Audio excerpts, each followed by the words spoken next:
Hello, good evening. Welcome to a Monday night review episode of the O&G StrikeZone. Brian Fulford, Kelvin Rozier, joined by Keith Hadley, Things Up podcast. Fellas. First Monday show after a dub. How you guys feeling? Much better. Look, I'm darn near ready to bust a shimmy off this one, man. What you talking about? These Mondays feel a little bit warmer and a little bit brighter coming after a win, right? Coming after a win. Definitely. Well, as we get ready to get into tonight's show, I want to quickly say thank you to everybody for joining us, locking in. You're watching the O&G StrikeZone here on the Black College Sports Network. However, and wherever you're watching the show, you could be watching us on Jericho Broadcast Network's YouTube page, My JBN Online. Also watching on the Black College Sports Network Facebook and Twitter feed, as our O&G StrikeZone feeds as well on YouTube and on Facebook. You're watching us on X. I got us in all kinds of places, fellas. So also watching us on Things Up podcast as well. Got that link streaming as well. So hello to everybody, and most importantly, hello to everybody that showed love over the weekend in Tallahassee. We were all there, so it was good to see everybody. Those who we saw, those who maybe saw us, but we didn't see you. From the heart, we were saying peace to you, and it was good to see Rattler Nation in Tallahassee. So, shout out to any particular individual. Shout outs.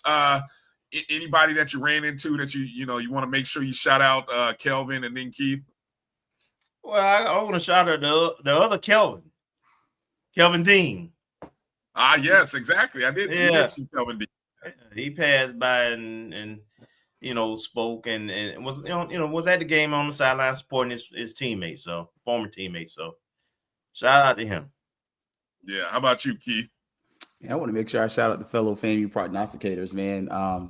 A lot of times we have people just show up to games and talk, and but it's very seldom do you get so many of us that do talk about a team that show up in person, and don't just show up in person, but also meet and greet, hang out with each other, fellowship. So, I was hanging out with Fat Mouth Sports and hung out with Tashay a little bit. Of course, Kelvin, hung out with you and Bryan. So it's always great to be able to see everybody come in together and just, not just talk about it, but go see it and go support it as well. Let me shout out Coach Jefferson too. Oh yeah, exactly. Yeah, I got a chance to holler at him and the family, man. Good to see you. Thank you for supporting the show.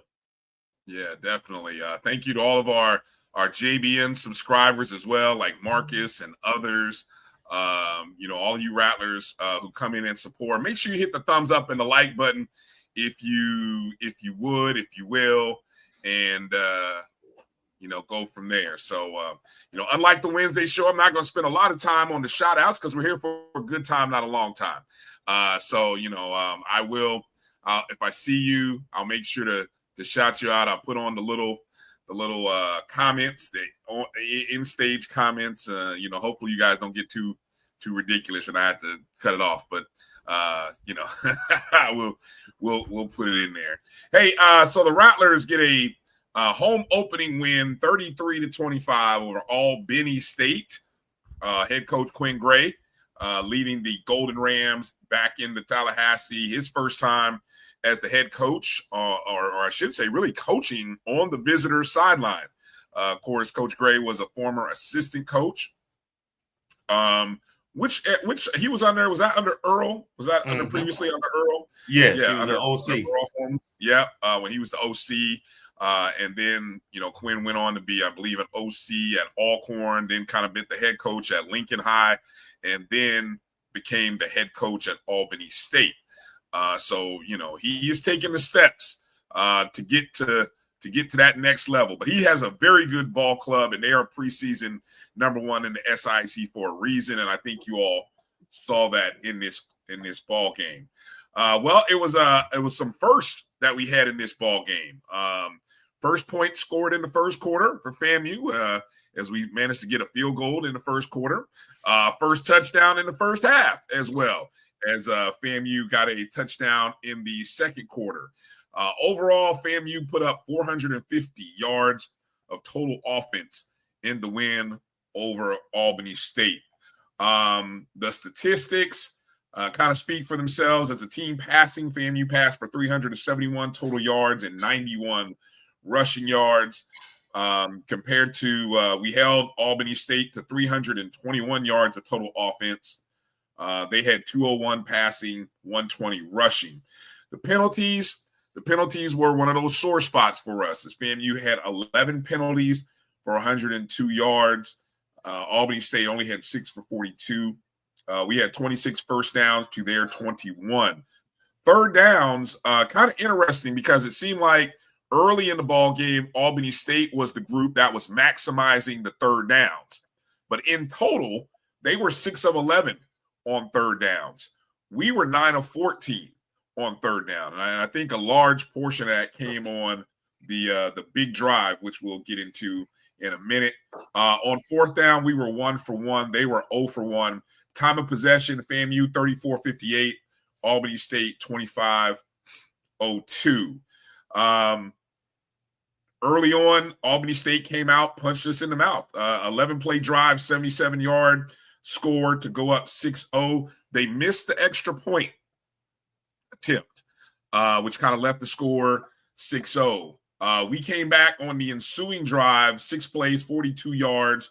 We ended up having to settle for a field goal, but it was a 48-yard field goal by Daniel Porto, cut the deficit to 6-3.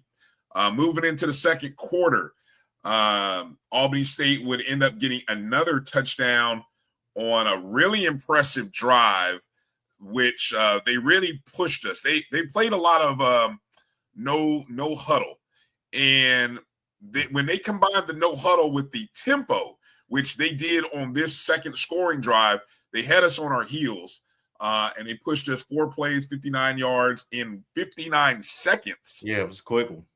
Yeah, to go up 14-3. Kind of had cheeks tight at that point. There was a lot of folks who were nervous. Some cheeks were tight at that point. Second quarter, we saw Jet Petty get into the ball game. It was sort of pre-discussed. The quarterbacks knew that. Yeah, the quarterbacks knew it. RJ Johnson started.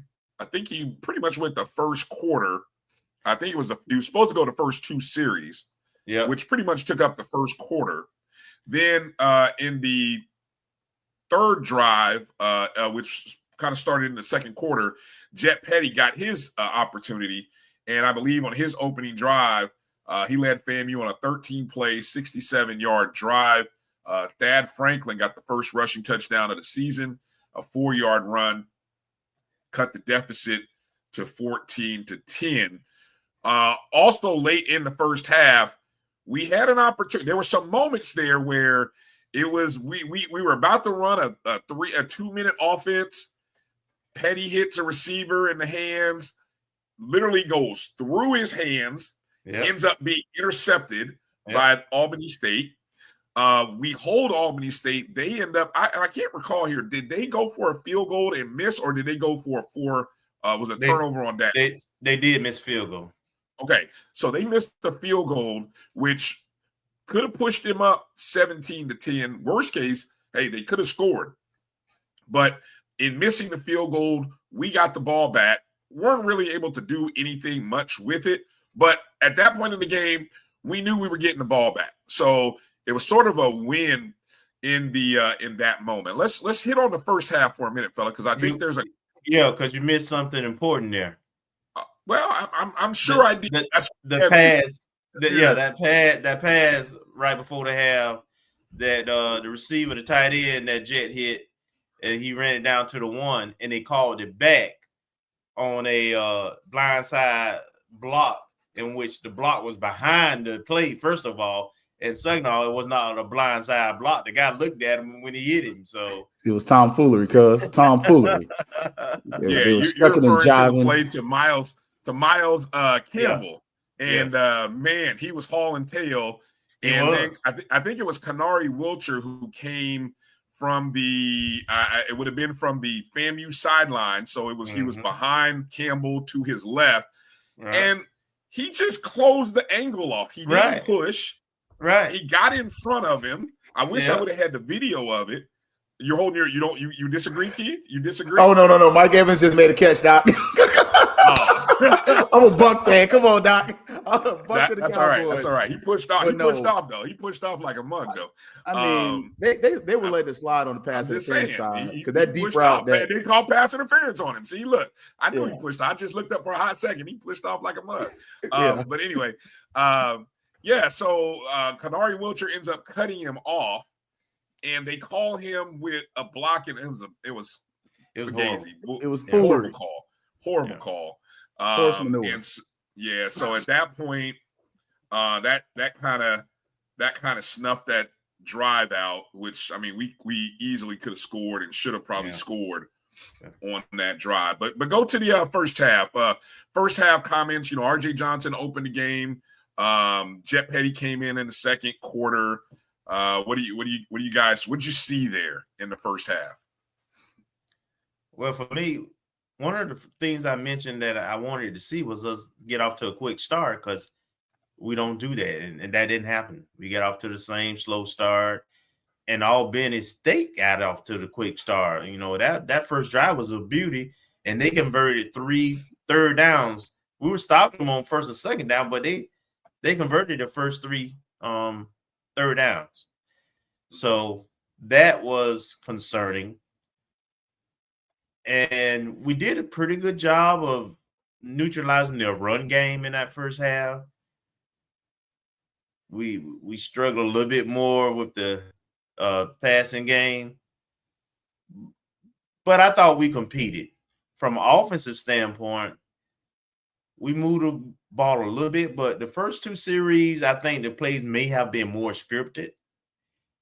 And we ran a lot more, because RJ was like 3 or 4 in his first 2 drives, but that's all we threw the ball was 4 times in the first 2 drives. So we was more run focused. And I get it, because Albany State was small up front. Mm-hmm. And it did come into play in the second half. They were just out of gas. That was some of my notes. But I thought there were some things that translate with this game. The first thing is having a W, so you feel good, right? I feel good. So I know the players, the coach, that's big money off your back. 2, Albany State is a really, really good team. I try to, warn folks, hey, this whole D2, D1 thing, when D2s are really good, they can be competitive. Ask Grambling. They went in overtime against Kentucky State, the same Kentucky State team that Albany beat last week by 28. But that was in the fourth quarter, though. They had to work for that. It wasn't an easy dub. No, it was tied. It was tied at halftime, right? It was tied, 24-24, I think, at half. And then they shut them out in the second half. But still, they blew them out at the end of the day. So the D2 teams have shown they have talent. They can compete. And Albany did a good job of competing. Quinn had him prepared. I thought he had a really good game plan. And we talked about the tempo. And the only other observation I have concerning that first half specifically was when Jet entered the game. We're down 14-3. Albany had just scored. The players already knew the third series in the game that Jet was coming in. And for us to immediately answer after they going up 14-3, that was huge. That calmed everybody down. And I think, put Albany State on their heels for the first time because I don't think they were prepared for Jet. The play calling is a little bit different when Jet's in there, and he's pretty decisive. He's real quick with his throws. He gets the ball out of his hand. So that was a beautiful drive, by the way. And nice change of pace, frankly. I think we got two capable quarterbacks with slightly different skill sets at this time, especially considering, how, the playing time that they've had in the college level, right?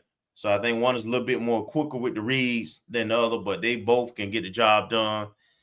And that stood out. But the bottom line for me was, I told you, I didn't care if it was 10 or 2. We needed the dub. We got the dub. So, I'm not going to complain yet. Keith, first half thoughts from what you saw. I mean, first half, much like Kelvin kind of mentioned, we talked about the tempo, and I think honestly that's part of the power of just watching film. Like, you kind of watch that film against FAU, and that's something we said last week here. Like, in this space, we said the question is how many teams can run a hurry up offense similar to what they showed at FAU. I think FAU showed something to a lot of teams, not just everybody in the SWAC, but Albany State saw something and was like, hey, we can run this offense and run our offense. And so I think that was something that really stuck with me, much like Kelvin, those first 2 drives with RJ. I was a little frustrated. I do see where the offense is much more limited. I mean, the first play of the game is pretty much scripted. It's the same play every time, right? It's a screen, he throws to the right. We saw that at FAU, he completed it. We saw that in Tallahassee, Albany State, he completed it. So, kind of looking forward, you're looking for a short pass within 5 to 10 yards for his first pass, right? I mean, that's all. That's what we've seen. That's what the film says. But as the game went on, I did get more encouragement. I still feel Jet's a better quarterback just because I do feel like the offense flows better. I felt like we had fewer holding penalties. We had fewer infractions. The play calls seemed to come in quicker. We weren't kind of as late in the time clock as far as getting plays in and everyone getting set, where you can see times where we still had confusion with RJ in there. And that's my personal opinion. I'm not bashing anybody, but just thinking going forward, I think going in the first half, that touchdown that Thad ran in was huge, because if you don't score there, you probably don't win this game, just because it wasn't a blowout, 33-25, something like that. Like, if you don't score there, Albany State, they had all the sauce. Like, when I say sauce, they had all the juice. Like, I don't know how many people were on the sidelines or on the field or close to their fans, but they was talking cash money. Like, they had a whole chant going on. And, part of the reason Bragg was rocking was because they brought their fans with them. Yeah. And shout out, we made them believe. We gave them hope. And that's something going forward, man, that, kind of like Kelvin, I'm probably a little more concerned. I'm less on a chill vibe because I know what's coming. I see what's coming. And in 2 weeks, man, hey, we got to have an offense that can score. And if you can't score in the 30s, I got questions. Yeah. One of the big themes in the first half that showed its head was drops. There were some drops that hurt Petty in that second quarter. Of course, none bigger than the interception, which, I mean, a beautifully thrown ball right into the receiver's right in his hands. I mean, the receiver did what he was supposed to do, which is go out and extend for it. But I don't know whether it was just too hot to handle, but it just went right through his hands. That's a receiver who's trying to tough it out right now, Bryan. I didn't put his name out there. I didn't put his name out there. I didn't put his name out there either. Look, again, I know his family, so it's not one of those things where with that one he's trying to tough it out. So when it's something personal to me, I own it. But I know the kid's people. He's trying to tough it out. I questioned at the beginning of the season going in, should he play this early? So it's not me trying to be biased or anything. I was straight up. I was like, I wouldn't play him until the Alabama State game personally. Well, just let him heal. That drop, and then there was a couple others, and then that would be a theme that would rear its ugly head, especially in the third quarter. But let's move over. Once we come out of halftime, FAMU gets the ball. And what I love about the first play, third quarter, a quick strike from RJ Johnson, who's back in to start the quarter. First and 10, ball on the FAMU 29-yard line, and boom, one play hits Kanari Wilcher on a quick slant route and pew, right down the middle of the field, untouched, nobody blocking, nobody getting in the way this time. And he scores a 71-yard touchdown in 11 seconds flat. And just like that, FAMU grabs a 17-14 lead.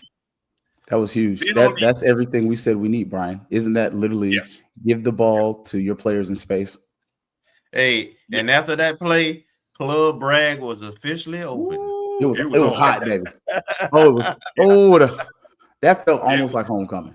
Yeah, it was on. I mean, I can tell you, and the crazy part is, I don't, if you were in the stadium, I don't know what it looked like. I've seen the videos, obviously, on the field or in the stands. I will tell you from up in the press box, it looked pitch black, and it was cool. But I just kept worrying. I was like, can anybody see anything down there? What's going on down there? But I mean, yes, you can. Well, I'll tell you, it was electric. It was amazing. It was like a club. It was amazing. Well, let me just say this since we're talking about it. So I want to give two shout outs. First, Albany State, their fans and their band, they represented, they came out in numbers, man. They added to that environment. But shout out to FAMU. The game day experience was awesome. They opened the gates up 2 hours early, didn't have any issues that I saw there. I didn't see any, no long lines, right? No long lines. I didn't hear complaints about the concessions and the light show, man. And we got a lot of what we asked for, cuz. I mean, look, the Rattler charge was on point. Yeah. That was we did fire. Video. Yeah, did a video. Yeah. That was fire. Like the light show was fire. We missed, you missed the DJ a little bit, but that was still on point. Look, Bryan, you got what you wanted. Oh, you did. Did you get one? Did you get one?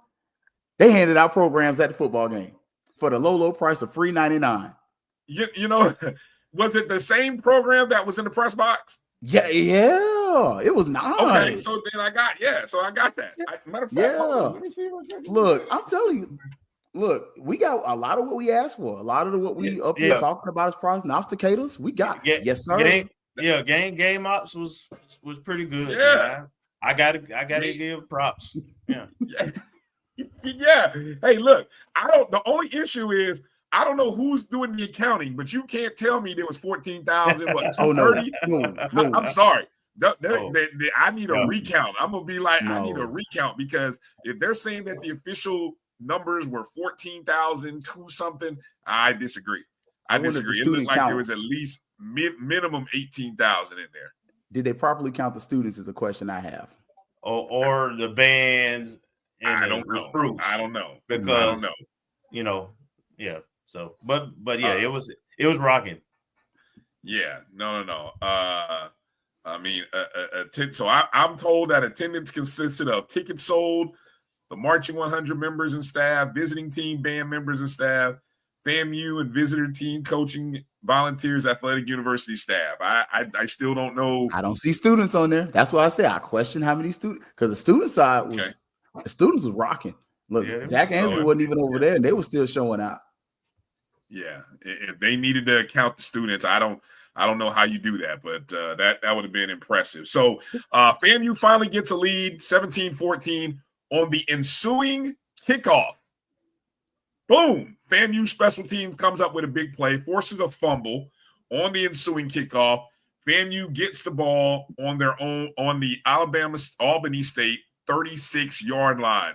Just like that, and you're thinking this place is going to go bananas at this point. We do score 5 plays, 36 yards on a Jamal Haley 12-yard pass from RJ Johnson. FAMU's up 23-14. We botched the extra point attempt, so we're unable to go up 10, which that was big at the moment. But it was good to see at that point, with 12:03 to play, that we had jumped on them and had gained the lead. So essentially, if you look at it, that's 3 consecutive scores by FAMU. I mean, we were down 14-3. Now we're up 23-14. So, 3 consecutive scores by FAMU at that point. Albany State would manage to come down and get a 38-yard field goal on a 9-play, 39-yard drive in the third quarter, cut their deficit to 6 points, 23-17. And then FAMU would come back with another 10-play drive, 69 yards. Daniel Porto with a 23-yard field goal. So essentially, we were right on the, let me see, 23, 13, 7. So we were inside the 10-yard line, and we end up settling for a field goal to go up 26-17. That's the end of the third quarter. That the field? Not quite. Is that the field goal where they called a penalty and then forgot to say the field goal was good, and the referee announced that the field goal was no good when we all watched it go right through the bar? And that was in the first quarter. That was the first quarter. That was so confusing. That was the first quarter. Imagine trying to call that. We called that. Look, I'm calling it in the box, and we're like, okay, we saw the guy throw a flag. We saw him do this, and then all of a sudden, you come back and they say the field goal was good. I'm like, huh? What just happened? Yeah, that was in the first quarter. That was the first quarter field goal. Yeah. And going into the fourth quarter, I thought as we were winding down, and I want to get this drive right because I thought the defining drive for FAMU started with 2:59 in the third quarter, backed up all the way to the 1-yard line. Yes, sir. After a beautiful punt by Albany State. They did a great job on the punt to pin us into the 1. Okay. And I thought this was a defining. What'd you say? That was a good punt. No, it was a great punt. The special teams did a great job because I think it bounced on the 3, and the Albany State special teams player had to actually do a great job of not stepping into the end zone and then kind of downing it at the 1. Even though I question whether he maneuvered that, it was really close, though. Yeah, I do too. Okay, here we go. Now, 1st and 10 on our own 1-yard line. We're in the shotgun. Of course, we're not going under center. It's RJ as the quarterback. Jamal Haley is in the backfield. First down is a 1-yard run by Haley. Second down, right? This is where it got tight. Second down and 9 on the 2. RJ is in the shotgun. He drops back, and it looked like he was like a half a second away from getting sacked, which would have been a safety, but he managed to fight his way and get the ball across the goal line by literally a half. Don't skip ball. leg day. You can't skip leg day. That like literally RJ right there. I'm telling you right now, the strength and conditioning team and the media team need to have RJ doing leg squats and doing leg day prep and have a thing that says don't skip leg day. Because from field level, he literally pressed his way out of there and stuck the ball out. I was sitting there at the goal line. I was like, how? Yeah, I was on it. I thought it was going to be I thought he was dead. I thought it was a safety. I thought it was a safety. I think different brings up refs 3rd and 10. I think a lot of different refs would have made it safety too. You might be right. Well, if you, let's not. You're gonna get me. Get us in trouble. The way they were talking, the way they were blowing the ball dead in some other places. I mean, that one was close. The ball was literally on the half-yard line. Yeah. 3rd and 10. RJ hits Jamal Haley coming out of the backfield on a little wheel route. He was wide open. 14 yards, move those chains, first down FAMU, and we would and that would be the catalyst for what would turn out to be an 18. I thought it was 19, but the official stats say it was 18. An 18-play, 99-yard drive that chewed up 10 minutes and 35 seconds on the clock, exclamated by a Thad Franklin 5-yard touchdown run. just sucked the life out of Albany State right there. FAMU goes up 33-17 with 7:24 to play, and essentially that's ball game, gentlemen. That's ball game. I mean, that was Albany State scores late. I can't talk enough about that drive, and it was a big drive, and I don't know, feeling really good about that. The longer that drive went, the more Albany D line and linebackers had their hands on the hips. That took whatever energy they had, that drive took it out of them. Yep. Yeah. And some of that's the benefit of having a Thad Franklin size running back in there. I mean, I don't know how many times, realistically, you can't expect a Joker to run through 20 tackles every play. But, I mean, you had times where it was Thad Franklin and he was carrying 3-4 Jokers. And he's, eventually does wear down a little bit. But considering, listening to Colsey's, remarks today and kind of seeing where you only have one starting offensive lineman in there. And that Joker got penalties, versus the other 4 or 5, And he didn't have Bo Somerset. Didn't have Bo Somerset. I mean, so it's kind of interesting to see, I saw somebody, put out there, man, you sitting players and you still winning. That's a different outlook on the game right there. And that's an appreciation that I can take, because I know personally, I was like, hey, do you play Thad? And you're glad you did in the moment, but man, it's an interesting time, and to see that and still pull out a win against a quality team. I ain't gonna say they're great, but quality, that's solid. Very, very quality. Yeah. Just looking at that 99-yard drive, we had a couple of big runs in that. We had an RJ rush for 10 yards on a 3rd down and 10. On a 3rd down and 19, RJ hits Andrew Ritter for 15 yards. That's my boy. Then on a 3rd and 8, we get a pass interference called against Albany as RJ was trying to hit Miles Campbell. Then we had another 2nd down, 2nd down and 8, which we got another 1st down, RJ to Kanari Wilcher. Then on 3rd and 8, we had RJ to Armand Burris for 23 yards. Got the benefit of another unsportsmanlike penalty. Well, no, that was after the score. I'm sorry. But no, I mean, just big plays on that drive that really made the difference. I mean, I thought it was an impressive all the way around drive. So Albany State did happen to get one final score against us with 4:24 to play on an 8-play, 65-yard drive. Cut the game. They got the 2-point conversion, so it cut the deficit 33-25. But we did a good job of sealing the win. FAMU comes away with the win on that. When we come back after the short break, we're going to talk about maybe some of the offensive and defensive standouts, and also get into a couple topics that are coming out of this contest, because as Kelvin and Keith have both talked about, we're seeing a 2-quarterback system right now. And it brings up, I know there's a lot of debate. You guys in the chat room are debating it. All the Rattler Nation's debating it. Everybody but the coaching staff and Coach Colsey.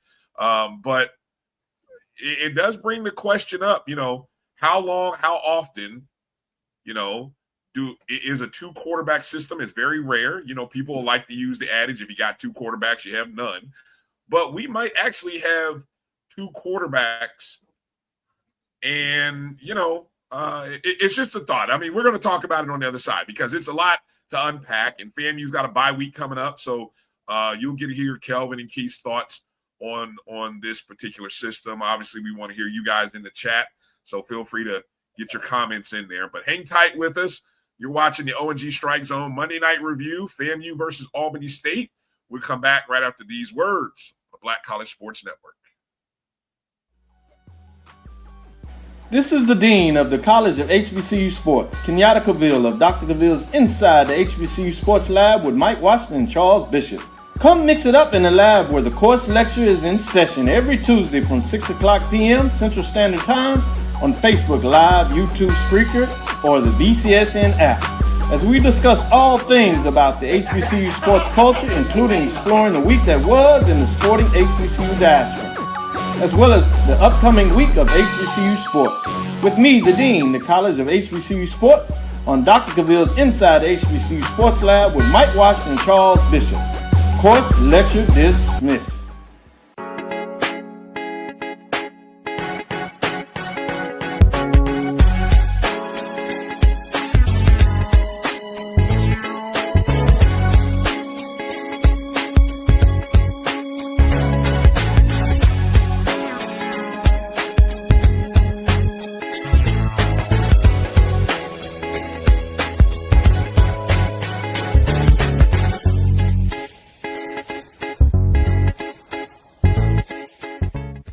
It's never too early to plant the seed, to share the tradition, and instill a sense of pride in your HBCU with your little ones. HBCU Pride and Joy Children's Boutique helps you share your school spirit with a wide selection of adorable kids apparel and accessories officially licensed from your favorite HBCU. Visit hbcupridejoy.com and follow us on all social media at HBCU Pride Joy on Facebook and Twitter. For over 30 years, HBCU Image has been more than just an apparel store. We've been a movement, a statement, a legacy.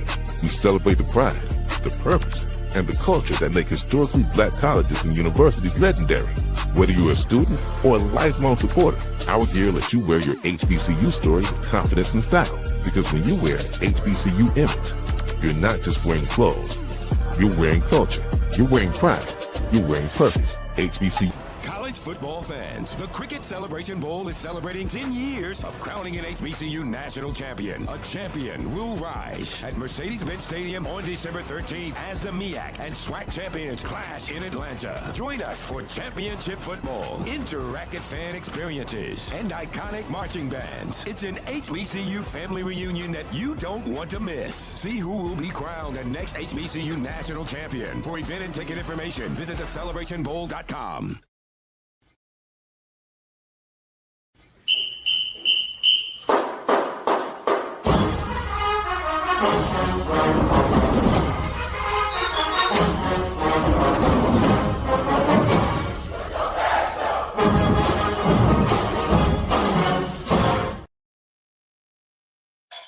All right, welcome back to the O&G StrikeZone Monday Night Review. FAMU with a 33-25 victory over Albany State. Bryan, Kelvin, and Keith Hadley of Things Up podcast here. All right, fellas, let's get into, while we got a little bit of time here left, and let's get into the big topic, big debate from the offensive side of things. Two big questions, okay? And I think the most glaring thing has to be the two quarterback debate. RJ Johnson has been the starter. He has been the selection by Coach James Colsey. But we've seen Jet Petty in some, maybe not so good moments against FAU, good moments against Albany State. And it is a source of much debate and conversation. So, Kelvin, are we a two-quarterback team? Can we be a two-quarterback team and still accomplish the goals that we all see for FAMU? I think we're going to have to be. Well, we get into conference play at this point, and we won't get away with some of the things we've gotten away with the first game and the first couple of games. And we starting off the bat with maybe the hottest team or the most dangerous team next week in conference play with Alabama State. We know they can put up points. They have a 2 or 3 quarterback just like Albany, who a little bit more polished, and he got a little bit more around him from a line, running back, receiver standpoint. They're capable of big plays. They're well challenged, right? They've already been to Southern and won a couple of, and very competitive with UAB, and they beat Miles pretty convincingly over the weekend. So we definitely have to produce. We're going to have to put up points. So it's good to get 33 points and see that we're capable. Having the two quarterbacks, I think where it's going to help now that we got film from this game is in the preparation of the other team. They understand that we got two capable quarterbacks. And the systems we run may or may not be similar based on skill sets, but none of that matters if we don't take care of two things. I'm fine with both quarterbacks. I do think there's a difference. I do have a preference. I'm not even going to say the preference right now. But I'm fine with where we are, but I understand moving forward, especially with this next game, receivers going to have to catch the ball no matter who's the quarterback. They're going to have to make plays, and that's been a consistent issue from game one. Even though some of the passes are slightly off, they hit you in the hand. You have to make the play. You can't drop them all. You got to make some of them, help your quarterback out. And then penalties. Again, this game reared its ugly head, and it was the timing of a lot of those penalties. They put us behind the chain on third downs, and there were discipline penalties. They weren't effort penalties. So this next game, we got to be cleaner. And I know we had some guys out, and I feel like this staff thing, once those guys come back in, then it infuses talent, experience, and all that. While that may be true, I don't know if that's still going to be enough. I feel like we're going to be in a shootout this next game. And so we have to be clicking on all cylinders. But in terms of a two QB system, it's not ideal, but it is what it is because it seems like the mind is made up in terms of QB1. And I don't want that to cost us when we have options. So that's my take. Keith, what's your thought? Are the two quarterbacks? It's a real thing right now for FAMU. It's a real thing, but I don't love it. I mean, but obviously, I grew up in the Billy Joe era. Kim Riley was the first head football coach I ever experienced that I can remember to date. But you're growing up in the Billy Joe era, and I think you mentioned it. Normally, by game 4, you kind of knew who the quarterback was. And I don't like it, largely because I see the upside of both quarterbacks. I see where one quarterback, he's more on time. He's maybe a little more accurate than the other, but I see where the other one is more cautious with the ball. He's more careful. He does read the game a lot slower. But the big thing is that I'm really hoping for the production increase because, as you mentioned, the drop balls are huge. Like you have receivers, and I saw, some of the passes are contested. They're not all uncontested, but the ball's hitting them in the hands. And when you play receiver, if the ball touches you, it's best if you catch it because either way you're gonna get hit. So, and you're going to black out anyway. You're not going to feel it. Like, I really hate this. I really hate to be that honest about football, but 9 times out of 10, when somebody hits you, you really don't feel it. You just you're out and then you back up for the next play. So, but, when you're looking at it, RJ's got to get rid of the ball quicker. He's got to be more decisive. And it has to be something where you continuously saw some of those abilities to get the ball downfield later in the game. That wheel route is something he's been able to hit. It was dropped by, I believe Thad drops that at FAU. This game, and Al Howard. Yeah. And so it's like, that's a route he likes.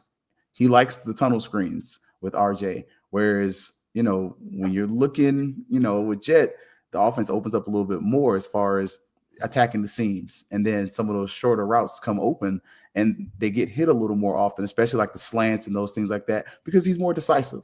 And so I think that's one of the benefits of having two quarterbacks is kind of being able to see that, hey, we got two guys that are options, but I'm like you, Kelvin, you need to pick one. And I'm okay with the two quarterback thing, but either go to the bathroom or get off the pot at this point, because you can't run this offense and get behind, let RJ kind of get in there, then throw Jet in there, let Jet kind of get you to getting caught up, and then put RJ back in there, because offensively, that's just not a good system, and it doesn't promote consistency. It promotes some of the problems you have as far as, again, holding penalties, other things. It adds up. So, I don't like the two quarterback system. I do have my preferred favorite, and y'all know it's Jet. But it's not that I don't like RJ. I think RJ has his ups, but I think I've seen a little more in those moments, especially in the second quarter. I don't value a lot from the FAU game because the talent disparity was just huge. So whereas, and even when he did come in, he threw a dime. It just got knocked down. It's good coverage. So I think against FAU, you saw some cool things, but I would like to see what he could do against a team that's at the same level. Well, Coach Colsey has picked a quarterback. You said pick one. He has picked one. There's a large percentage. I don't know what. I'm not going to run a poll.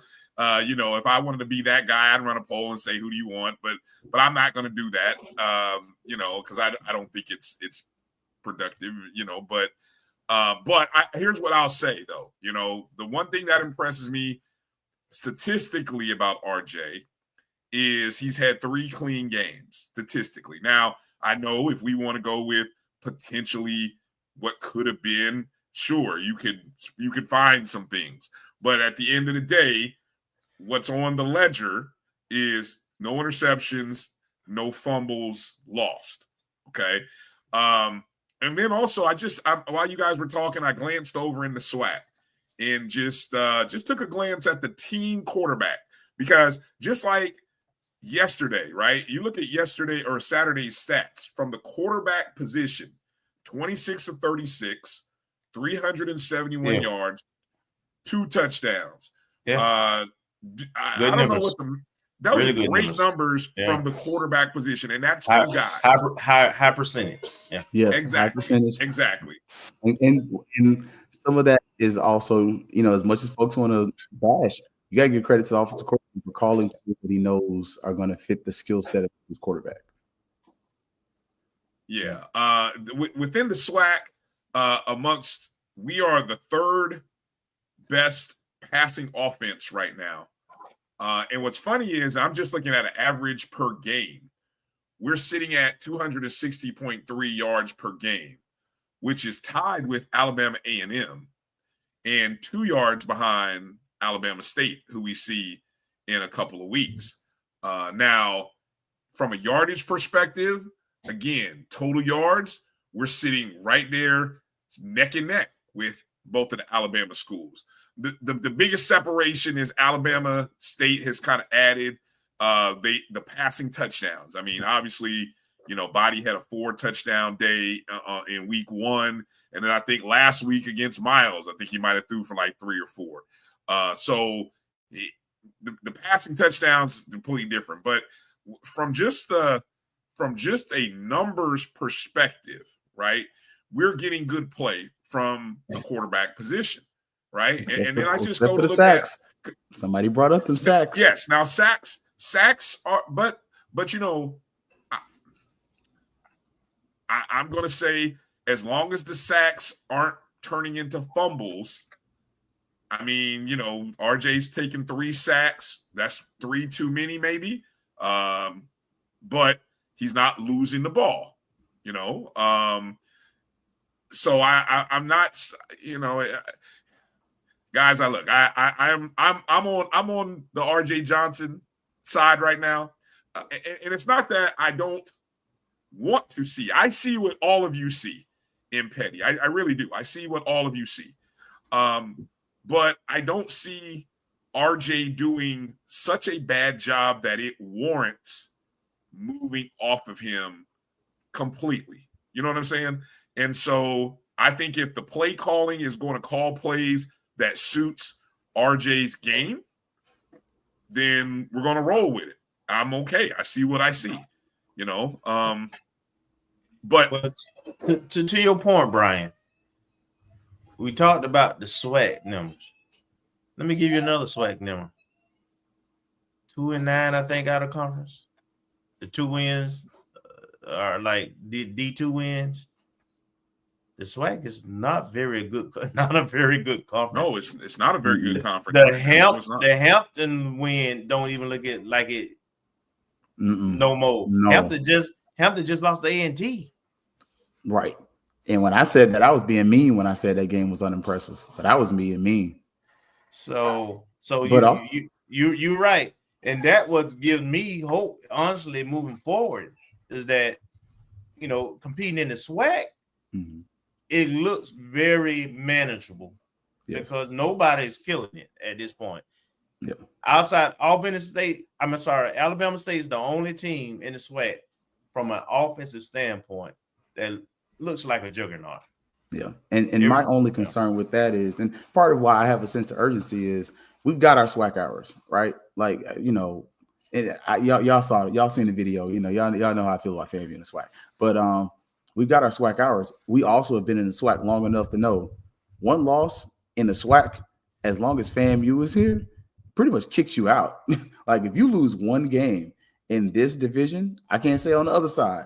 Yeah. On the east side, yes, that's it. That's your button. It's a wrap. It's a wrap.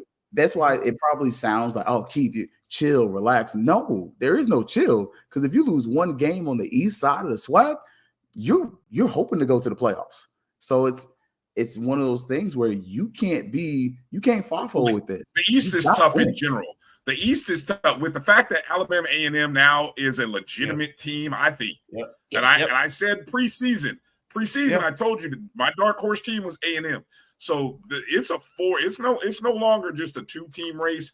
It is a 4-team race, and we have to play 3 good games against Jackson State, Alabama State, and Alabama A&M. And I think whoever out of that comes out either 2-1 or 3-0 is going to end up winning the East. At least be the front runner, because look, fair. I know we want to discount the West, but hey, whoever has to run into Prairie View or Texas Southern might find themselves. I know you're shaking your head, but I wasn't impressed with Texas Southern this weekend. Well, they got weekend, B2. I mean, look who they play, Keith. I mean, come on now. Take that in consideration. They lost the PV too. Yeah, the West on the last second play. The West is the West. Stick with East. Well, but bigger point is we're 3 weeks into the season, first quarter of the season, and I just don't know if if we need to be in panic mode about the future after 3 weeks. Okay, we got the win out of the way, and yes, we lost on a last second field goal. It sucks, a game that we probably should have won, but it's not panic mode though. It's as analysts, you're talking about what we put on film, and what we have put on film is inconsistency. Well, fans and up until this last game, we had only scored collectively 23 points. Correct. Right. And you talked about we ain't turning the ball over. So why are we struggling so much to put points on the board? So it's reasonable to have that conversation. And you dominated time of possession in one of those games. So, again, the concern is more so, and it's less because of everything else. It's because of where you're at. Because, first game 1, you're playing against the most prolific offense in the SWAC right now. And so that's a concern for me, because it's like, I saw somebody put it up there earlier. Look, the defense ain't look spectacular. When we switched to that 3-3-5, it don't work. It's not working as well. And some of that's just due to talent. Yeah, we're not getting pressure. Yeah, we're not getting. Hold on. Before we go to defense, one other big glaring issue that we got to talk about on the offensive side in Saturday's game, and then we saw it a little bit on the FAU game, but really it was bad, was the drops. Yes. The wide receiving core. I saw Troy in the chat say that the total was 8. I don't know. I didn't see the official stats, but if it was 8 drops, man, and 2 of those drops cost us touchdowns. One big time touchdown was blown on a drop. An RJ Johnson pass to a receiver. Yes. Best pass of the night. Yes. The best pass of the night. I mean, it was a dime. It should have been a Sports Center highlight, the way he put that ball out there and put it out in front of him, and it was just in the breadbasket, and then it wasn't. I don't know if many of you didn't see post game, but offensive pass coordinator and wide receivers coach Vincent Jeffries had the wide receivers running 50-yard sprints during the fifth quarter. I mean, literally, while the bands are playing in the fifth quarter, the entire wide receiving core was running sprints for literally 15 minutes. And to me, that signaled that, and I don't know whether that came at the behest of Colsey or whether that was just Coach Jeffries recognizing that, hey, guys, this isn't enough. You know, you guys, and we all talk about the standard being the standard.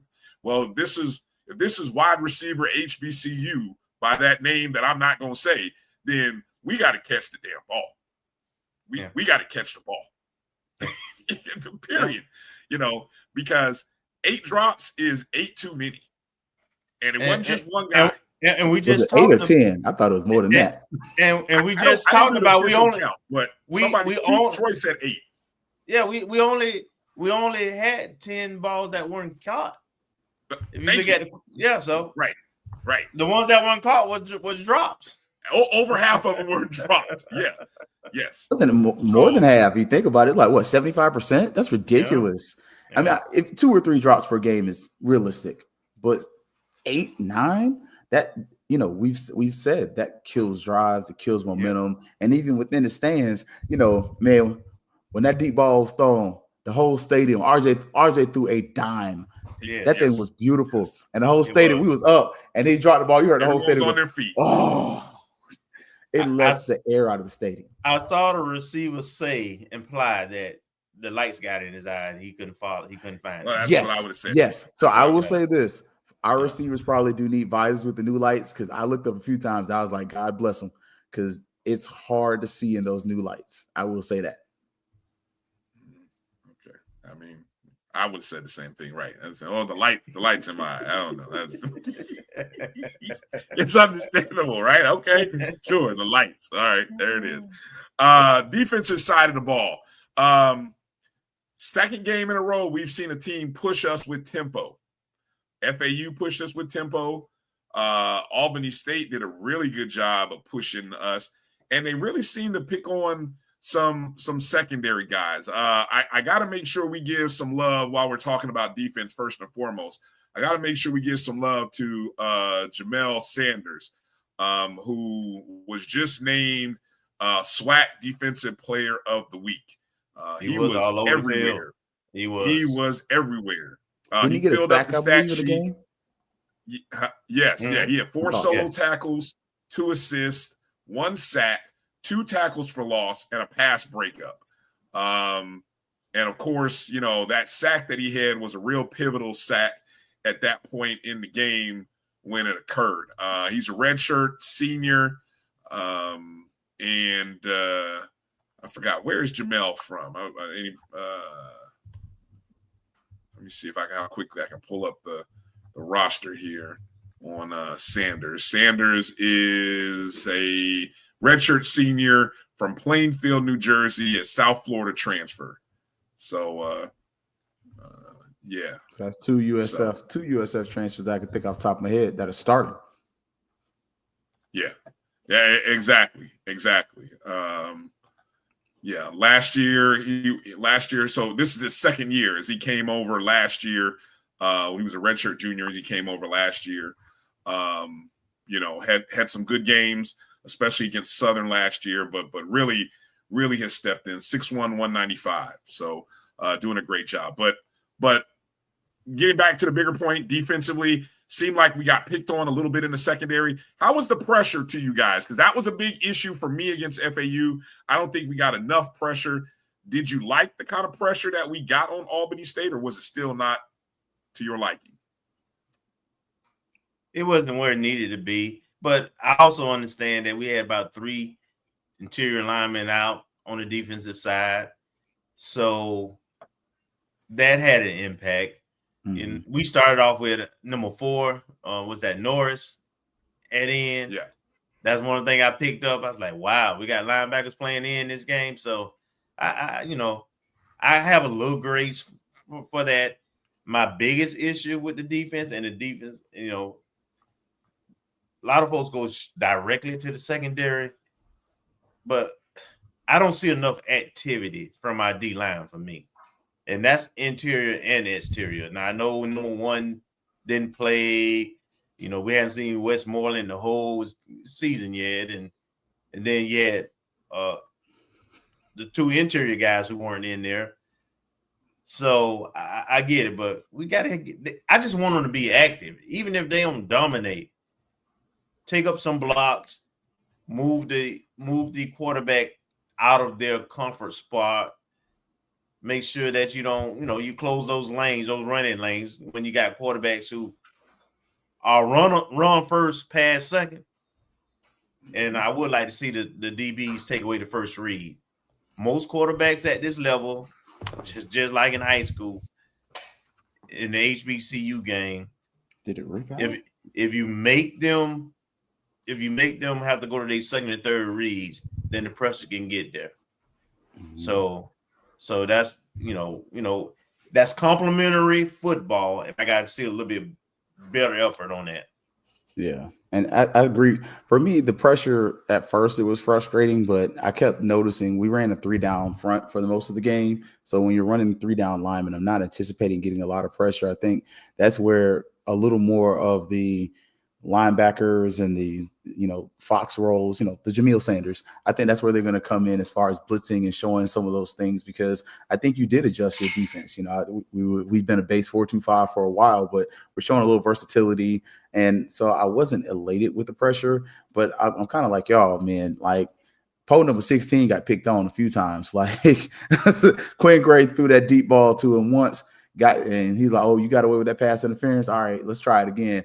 And the second time, the ref was like, "Yeah, I can't let you slide twice, dog. I got to throw that flag." Like, so I think, some of the things I saw in coverage, and I got to give credit, Fat Mouth, he saw it before I did. I think you may have to put some more people over the top. I know you're going to need a quarterback spy and some more guys, because you got to contain Andrew Body. But if you got receivers that are running past your DBs, and the DBs honestly can't keep up with them, you're going to have to give them some help from somewhere. And so that's going to be part of my question. And then later in the game, man, the tackling got sloppy. Like it wasn't even like, I know that's going to always be something we say, especially with this generation, but that there's one pass that my boy 21, it went right in front of him, and TJ hits the guy with a shoulder, ain't wrap up nothing. And the receiver's like, "Oh, you hit me? Good. I'm going to keep running." And he got another 10 yards. So I think some of that is also why you kind of see my boy Nayron get in later in the game, because Nayron was wrapping him up and bringing him down, He was. So I think that's going to be something where, that's got to be talked about, during practice. Like, hey, ball security is job security, but on defense, if you can't tackle, you can't play. And so that's, right. Like Nayron's, you may have to put Nayron as a middle linebacker who's more of a tackle guy, less of a coverage guy, just because of height and other things, and lean on, some of those other guys to fill in those maybe blitz and other roles. But, so those are some of the things defensively that I took away from. And, we already talked about the tempo. So we know Alabama State's going to probably be able to run it at tempo. But the question is, how comfortable are they going to be doing it? Because we've already said that, they got running backs that you need to pay attention to. They got a receiver that you need to pay attention to. But most importantly, they got a quarterback that can read the defense. And, I saw the comment about Quinn's play calling. Man, his play calling was spot on and really good. But one of the things Quinn Gray did a lot of was rolling the quarterback to one side of the field, which simplified the game for that quarterback. And so all of a sudden, he didn't have to read as much. But you also notice with FAMU's defense, when his read went away, he was all of a sudden like, okay, I got to look to the other side or I got to run. So, it's just some of the things that, go back and watch this on SWAC TV. They need to pay the O&G StrikeZone and Fangs up a little something for that free advertisement right there. But go watch it, and you'll probably be able to see it. Looks like the same stuff that Vaughn was doing on Rattlers Plus Fame, but it is what it is. Hey, let me just add one other observation I've seen from one particular player multiple games now. Number 7, Powell. He's being positioned and he's in a trail position. I personally don't like trail position, but I know that's what they teach nowadays, where you get in the hip pocket of that receiver, but he never looks for the ball. He doesn't find the ball. and his teammates have to help him and let him know the ball is coming. And you can't turn around because it creates separation. But what you're supposed to do is look over the top and get your hands up. And both times he's gotten beat deep. It happened against Howard. It happened against, I think it happened all 3 games now. Where so people are running that same route looking for that matchup. Mm-hmm. And like I say, he's in position, but he's got to find the ball. Yep. And we got to fix that zone. That zone was getting eaten up. Like Quinn Gray was dialing up those slants like they was on like auto dial. Like literally, you was like, oh yeah, we running zone. Here come the slant. And so that's something else. I don't know if maybe that's something where, when you do have those 3 linebackers in the middle, do you need to have one of those linebackers come up and stay up, to challenge a little bit? So he kind of not only cuts that off, but also is kind of standing there as a spy. Not sure how you scheme that up right there. Not right now. I know I was about to take a last break here as we get ready to try to close the show, but I saw a good question by EA bringing up the question about special teams. And his question more so centers to are we looking at our kickers, the punt? So I'll start by just saying I know the punt formation was a little better, no blocks, no intense pressure. Right. But also, they didn't come. What we did notice is, and he brings this up, he said, appears to be that our place kicker appears to be showing a tired leg already. Brought in 5 kickers, and we already only had 3 touchbacks in 3 games.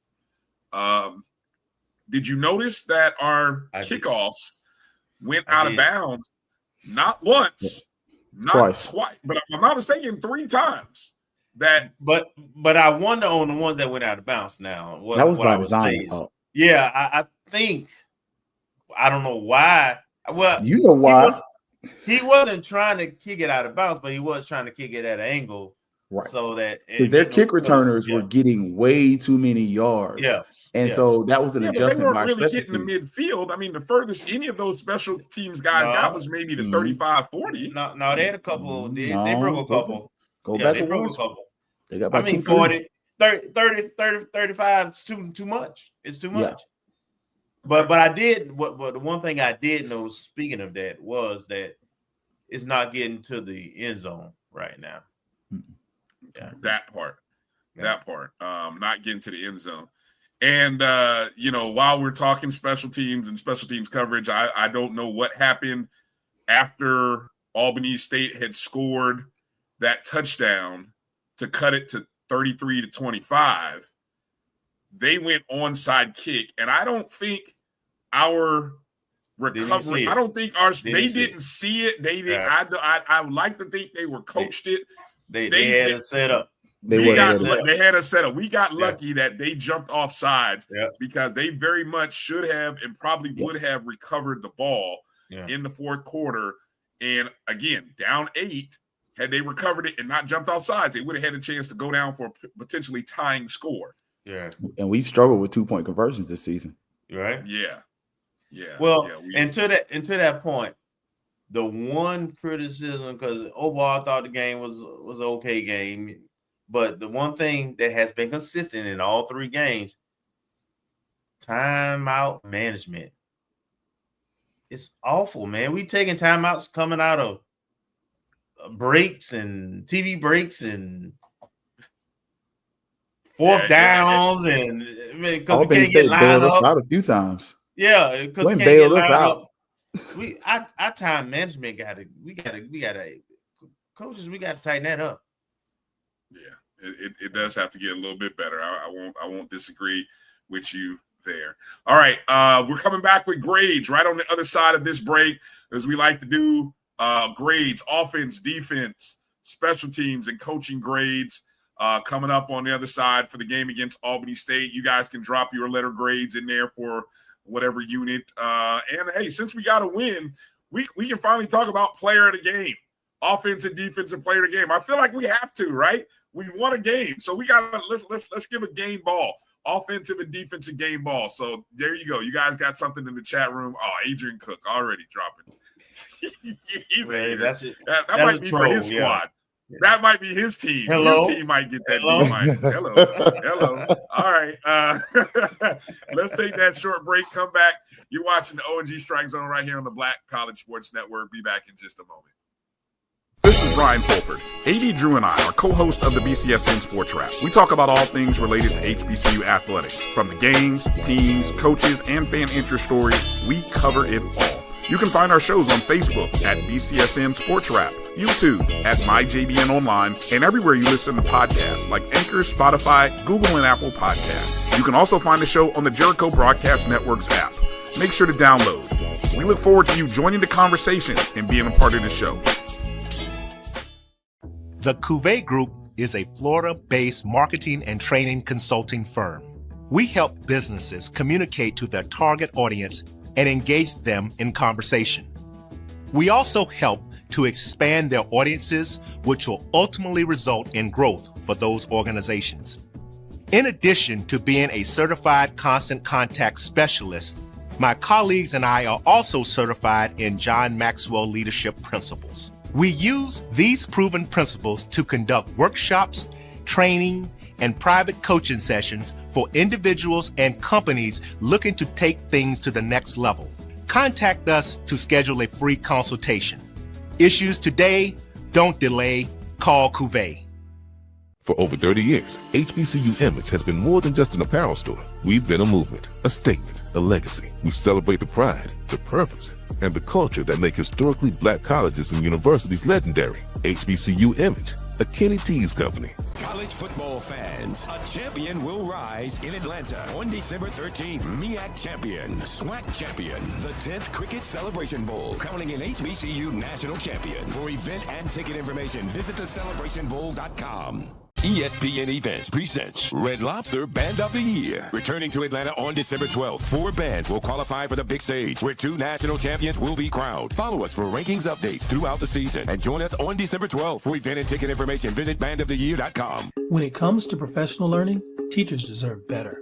From the leader in online learning, Stride brings you the Stride Professional Development Center, an on-demand library of mobile-friendly courses that gives teachers choice and flexibility, allowing them to learn anytime and anywhere. Our dynamic courses provide bite-sized learning and help educators advance their knowledge while also gaining professional development hours. It's time you take charge of your learning. Visit us today to get started.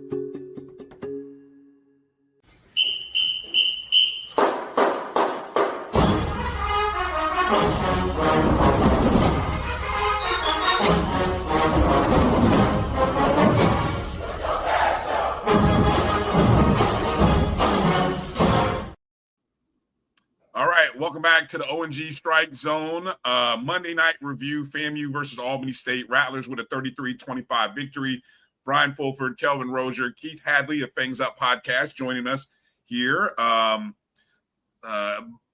Just want to remind everybody, as you can see, you can always leave a super chat if you're on the JBN online. You can drop a super chat or hit that Cash App right there. My JBN, my BCSN. All of it helps us. We kind of scouted the location after game 1. Who knows? We might be able to set up in a certain spot or two. Might be able to drop a pregame show live from Bragg in 2 weeks. But we got to have a little bit of help. So all of the donations and the help goes into that, and we appreciate all of your guys' support. The thumbs up, the like, following the BCSN Pod Zone, downloading, subscribing, rating, and review all helps the algorithms. All right, gentlemen, grade time. Time to give some grades out. Before we give the grades, let's go players of the game. Game balls. Let's go game balls first. Game balls before we go grades.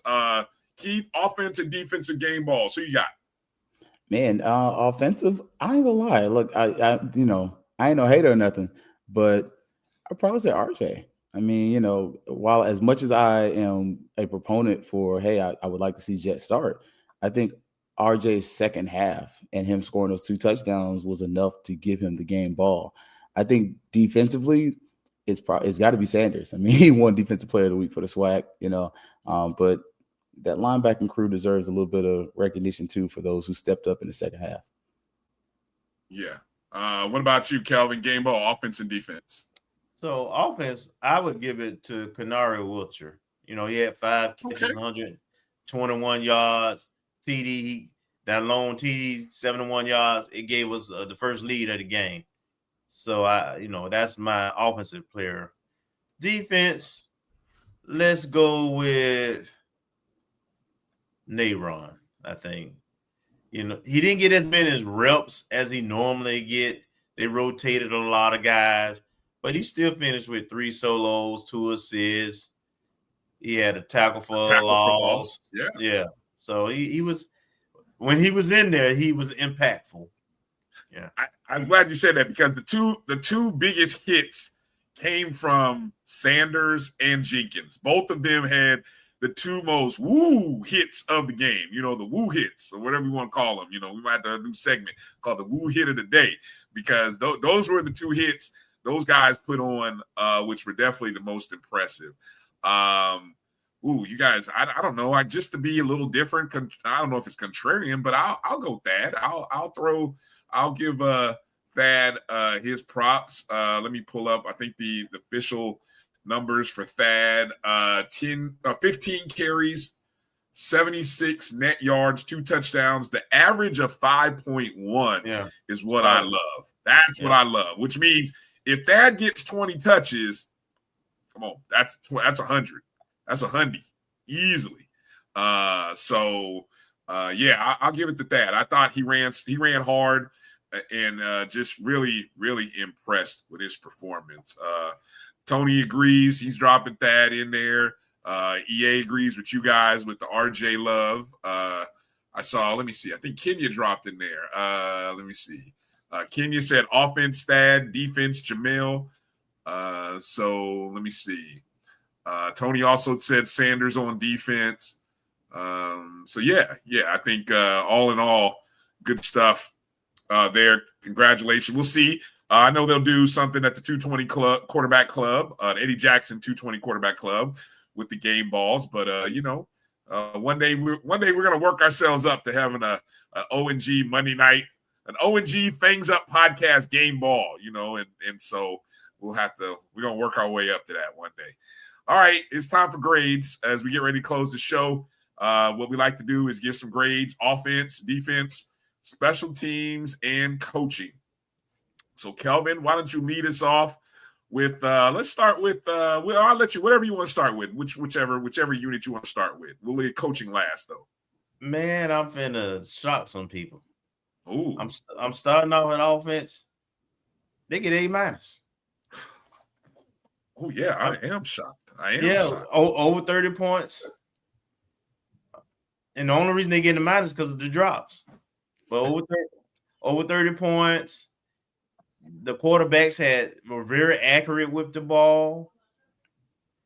So there was not a lot to pick apart. That you just said average 5.1 yards carrying.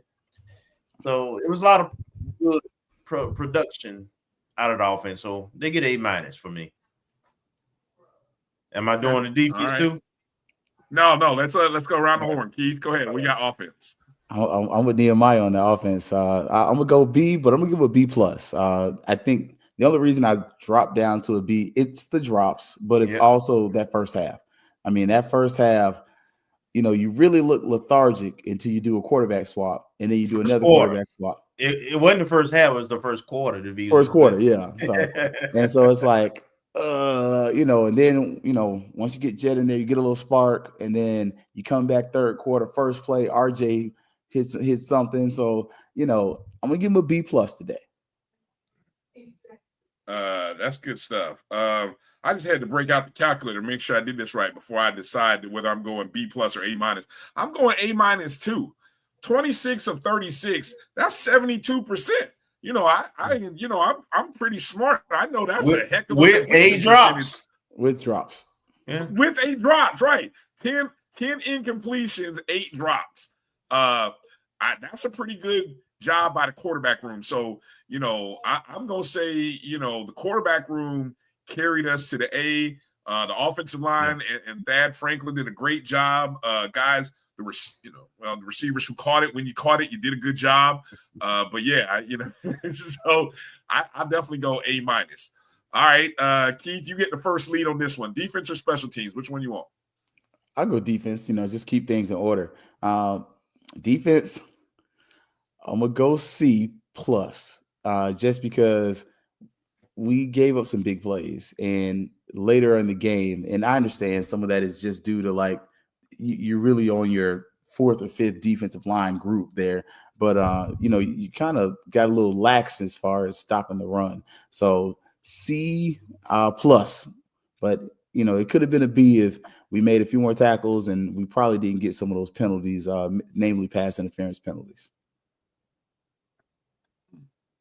What do you got, Kelvin? Yeah, I'm gonna go the same. I'm gonna go C+. Had we not gave up that late touchdown, then it would definitely have been a solid B for me. But I'm gonna go C+, because I just respect what Quinn did and the caliber offense that they run. They got talent. They got enough talent and creativity where they can be problematic. I got to give. They made some plays, and they sometimes the other team's gonna make plays. So yeah, they get a C+ for me.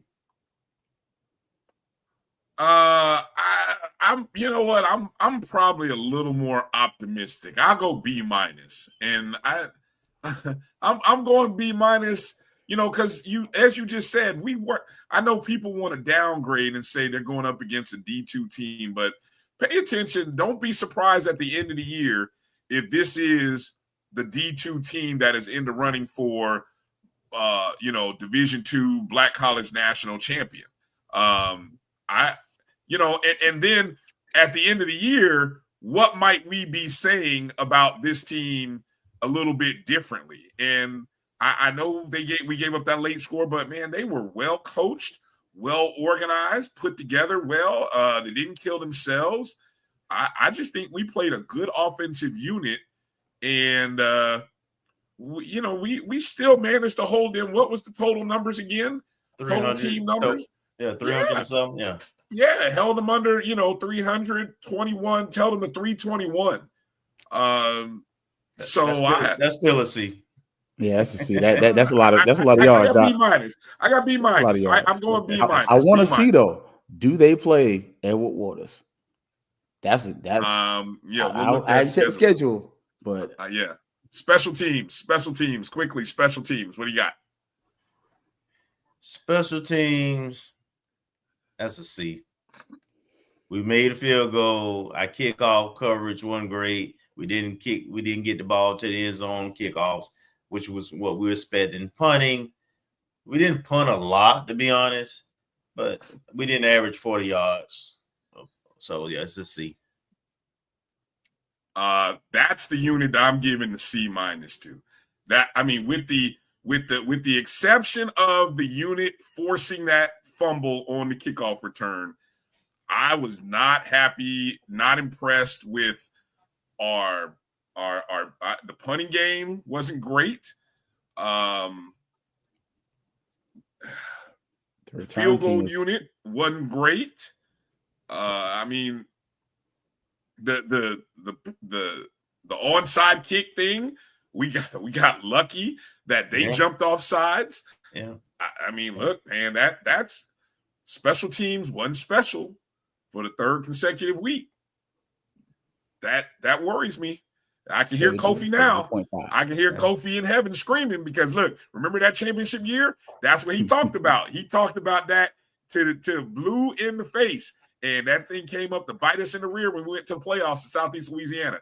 So if any unit, I would hope gets tight over the next couple of weeks is special teams. I hope our special teams gets tighter.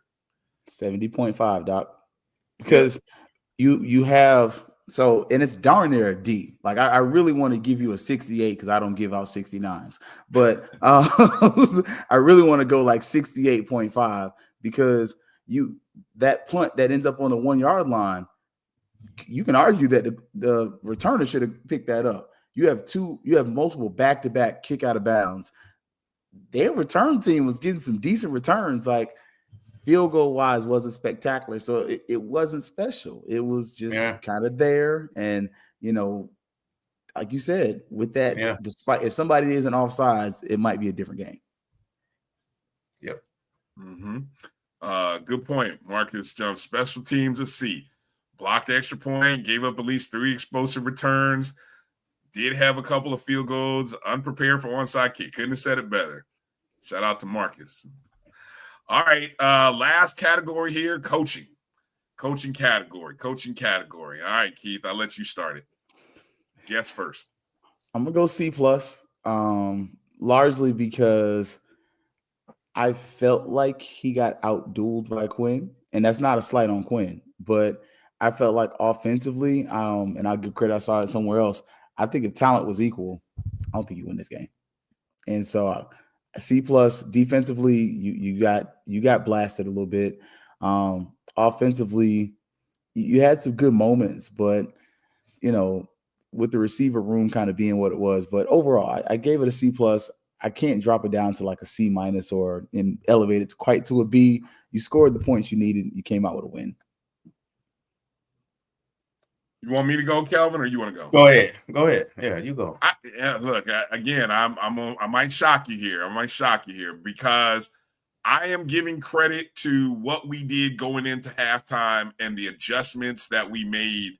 And I think that pushed our second half adjustments pushed us to the B- from a C+ for me.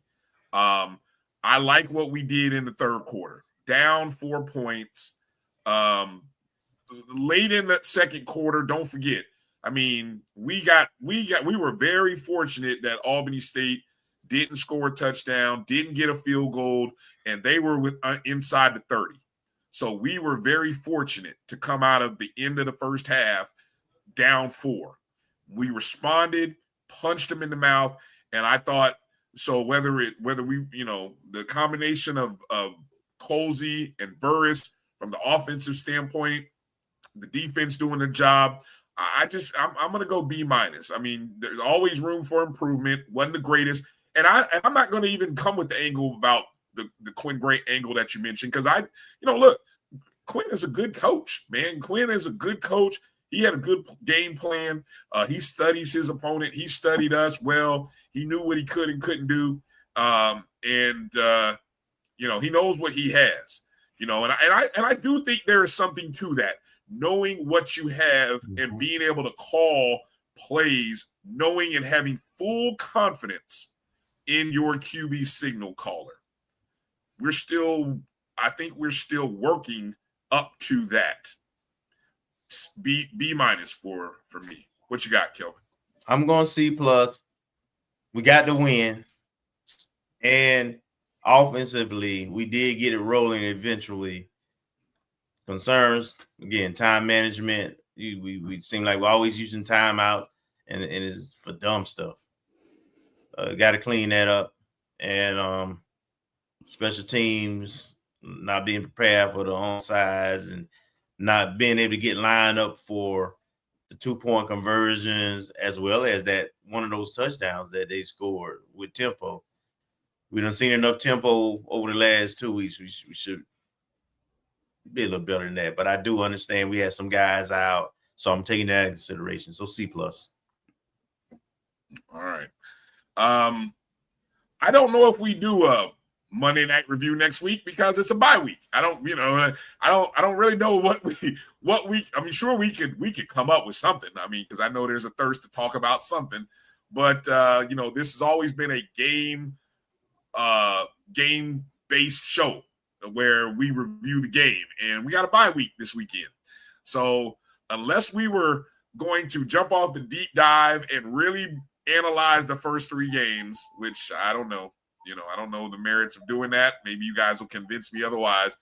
But we may not have a show next Monday, and we'll save a show for a Monday night review after the Alabama State game.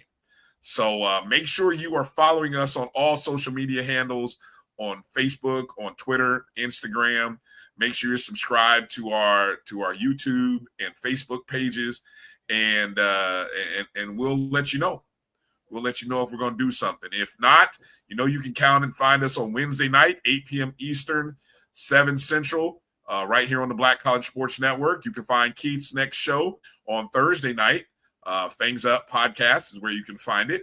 Thursday night, 8 o'clock Eastern is where you can find Keith.